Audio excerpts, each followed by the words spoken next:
بتغيب علينا وتهجرنا وقلوبنا معاه، وفي السنة مرة تزورنا وبنستناك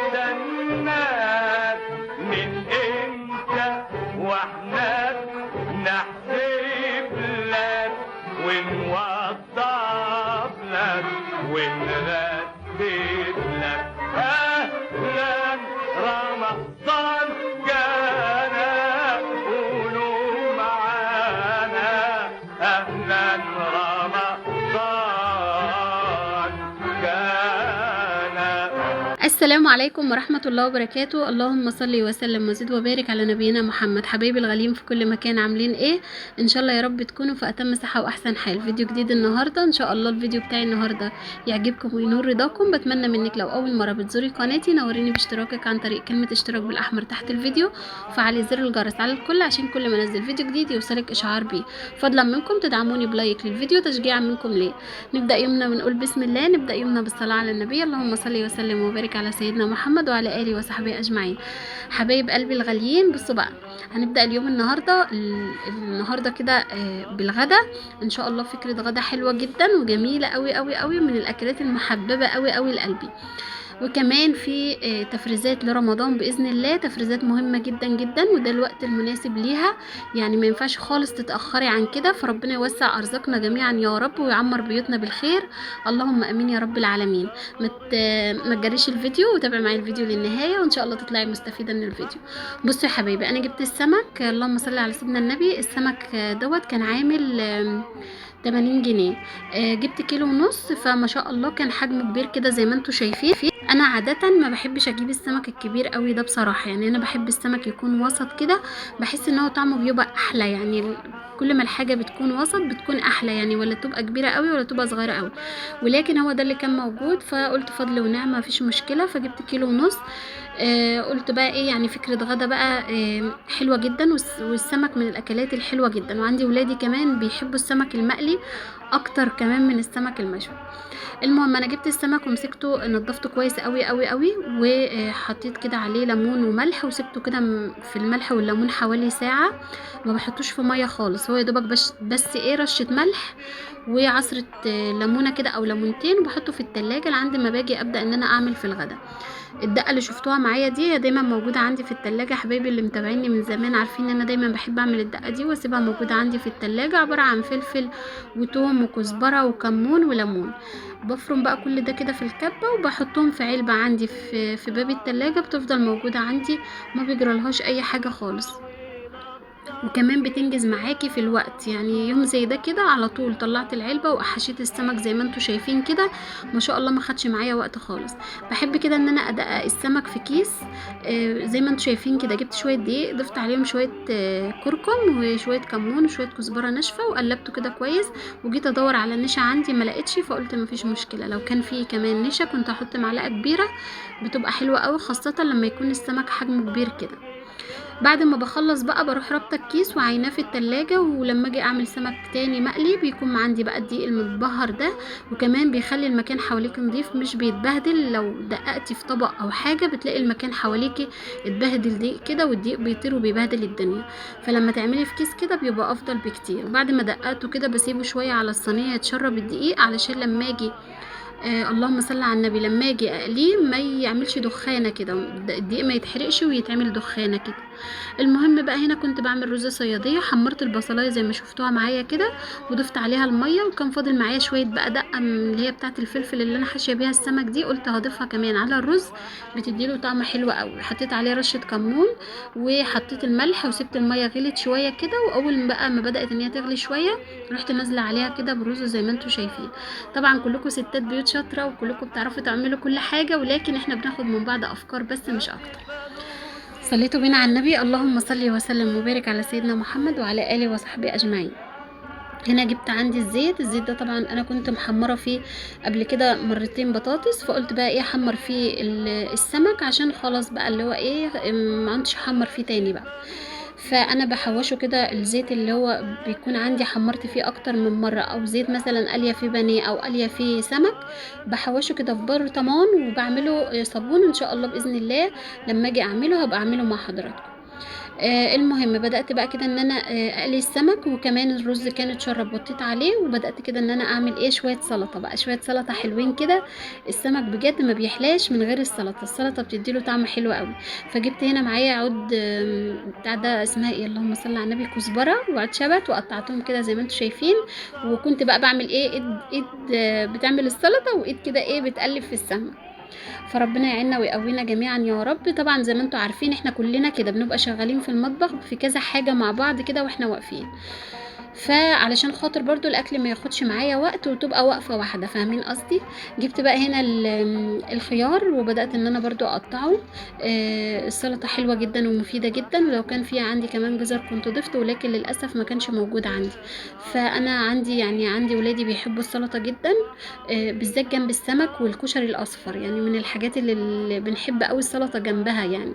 الرز الاصفر اللي هو الكشري الاصفر والسمك المقلي. ربنا يديمها علينا نعمة، اللهم امين يا رب العالمين، ويرزقني واياكم الستر والصحة وراحة البال، اللهم امين يا رب العالمين. حبايبي اللي سألوني على الفراخ كويسين الحمد لله والله يا بنات. انا بس باذن الله انا صورتهم بس ما رضيتش انزلهم في الفيديو ده، ان شاء الله الفيديو الجاي هنزلها لكم. وطبعا طنط فاطمه اللي طلبت مني تفاصيل العشه اللي انا عاملاها في البلكونه، عشان هي حابه تعمل عشه في البلكونه وعايزه تعرف التفاصيل يعني بتاعه العشه وكده عشان تعملها من عناية طنط. حاضر ان شاء الله الفيديو الجاي هنزلك باذن الله التفاصيل بتاعتها. انا طول عمري بربي في البلكونه، بقالي اكتر من 8 سنين وانا بربي في البلكونه الحمد لله والشكر لله. والحمد لله ربنا يوسع علينا جميعا، اللهم امين يا رب العالمين. ويبقى عندي امنية حياتي بجد ان انا يبقى عندي سطح كده واجيب بقى بصوا كل انواع الطيور. فربنا يوسع علينا جميعا يا رب. ادعوا لي يا بنات بظهر الغيب ولكم بالمثل ان ربنا يوسع عليا كده ويحقق لي اللي بتمناه، اللهم امين يا رب العالمين. فلو ما عندكيش مكان تربي فيه زي حالاتي كده تقدري تعملي العشه في البلكونه مفيش مشكله. وكمان يعني مش قصه، يعني انا كنت قبل ما اعمل العشه كنت حاطه والله خشبه كده من فوق عاملاها سقف، وكنت بغطي كده بحافظه اللي هي الحافظه بتاعت السجاد دي، كنت عاملاها زي باب كده وبغطي بيها قبل ما جوزي يعمل لي العشه. فبصوا يعني احنا كستات ما بنغلبش، يعني بنتصرف وبنعمل ومفيش حاجه بتقف قدامنا. فربنا يوسع علينا جميعا يا رب. بصوا ده كان شكل الغدا بتاعي معاكم النهارده، بس مش عارفه المقطع جه معايا كده ليه. المهم يعني خير الحمد لله والشكر لله. الرز كان طعمه في منتهى الجمال والسمك والسلطة، وربنا يديمها علينا نعمة، اللهم امين يا رب العالمين. بصوا بقى المانجا اليومين دول حلوة جدا جدا جدا، وهو ده الوقت المناسب اللي انتي تجيبي بقى فيه المانجا. ما شاء الله تبارك الله هي حلوة جدا اليومين دول، وسعرها مش هنقول ان هي رخيصة وبرضو مش هنقول ان هي غالية. يعني انا جايبه الكيلو كان عامل 40 جنيه. بصراحه جوزي اللي كان جايبها لي ربنا يبارك له يا رب ويديله الصحه والعافيه، اللهم امين يا رب العالمين ولا يحرمنا منه ابدا. هو راجع من السفر كده لقاها على الطريق فجابها لي. اللهم صل على سيدنا النبي. هو جاب لي البرنيكه دي كده على بعضها او البوكس او زي ما بتسموها. كانت عامله 15 كيلو، الكيلو كان ب40 جنيه. فما شاء الله يعني حلوة جدا جدا.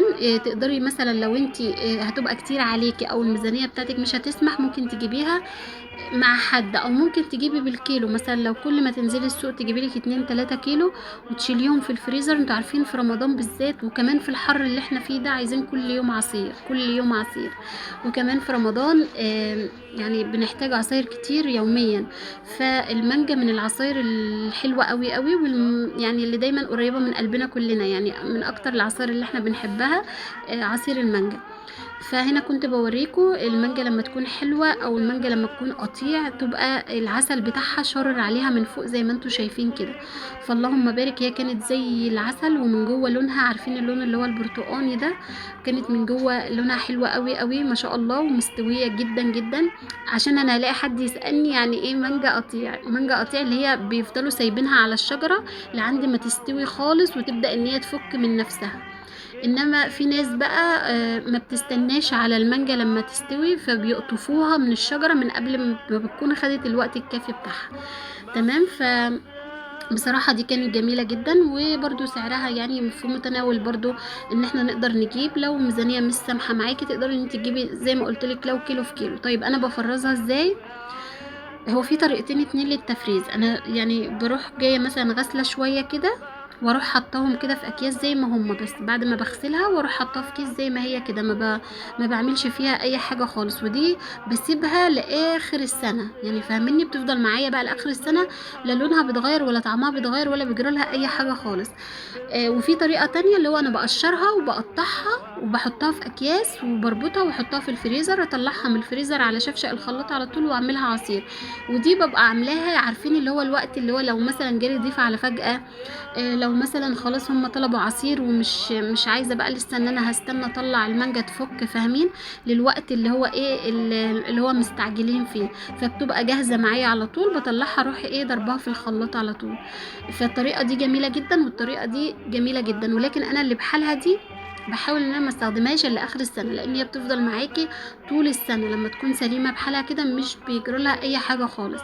فالطريقه اللي تعجبك اعمليها، والطريقه اللي تريحك. طبعا كل واحد فينا بيعمل اللي هو متعود عليه، ولكن انا حبيت بس اوصل لكم بس ان انا ايه يعني اعرفكم الطريقتين اللي انا بفرز بيهم المانجا. فالطريقتين حلوين جدا ما شاء الله تبارك الله. بس هي بس لما بتيجي تسيبيها بحالها كده بتحتاج معاكي مكان كبير بس شويه، بتاخد معاكي مكان يعني، او بتاخد معاكي مساحه في الفريزر. فطبعا كل واحده فينا بتعمل اللي يريحها، وربنا يوسع علينا جميعا اللهم امين يا رب العالمين. واوعي تقولي استني شويه، لان خلاص يعني هو الشهر ده على اخر الشهر كده هتبدا ان هي تخف ومش هتكون موجوده، لو واللي هيبقى موجود هتلاقي سعرها رفع، يعني هتلاقي سعرها رفع قوي. فهو ده الوقت المناسب ان انت تجيبي لو كيلو في كيلو زي ما قلت لك. فبس دي طريقتي في تفريز المانجا زي ما قلت لك، وما شاء الله تبارك الله. ربنا يبارك لنا جميعا ويرزقنا البركه اللهم امين. وان شاء الله الايام بقى كده انا خلاص يعني الحمد لله والشكر لله فضل ونعمه، انا كده خلاص ارتحت من بند اللي هو تفريز المانجا.